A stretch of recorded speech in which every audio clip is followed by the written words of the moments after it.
ইতিমধ্যেই আবহাওয়াতে নতুন পরিবর্তন। বঙ্গোপসাগরে তৈরি হয়ে গেল একটি গভীর নিম্নচাপ, অতি গভীর নিম্নচাপ, যার মধ্যে কিন্তু বৃষ্টিপাত অনেকটাই থাকবে।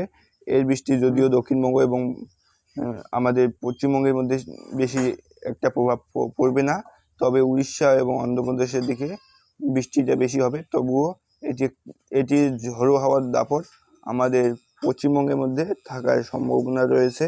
দক্ষিণবঙ্গে এটি একটি অনেকটাই শক্তিশালী নিম্নচাপ, যেখানে ঝোড়ো হাওয়ার দাপট কিন্তু অনেকটাই থাকার সম্ভাবনা রয়েছে, যার মধ্যে বায়ুর ঝাপটা মোড়ে 89-90 কিমি পার ঘন্টা থাকতে পারে, বায়ুর ঝাপটা থাকতে পারে।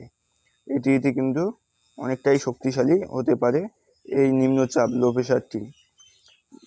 এটি হয়তো আজকে বৃহস্পতিবার, শুক্রবার এবং শনিবার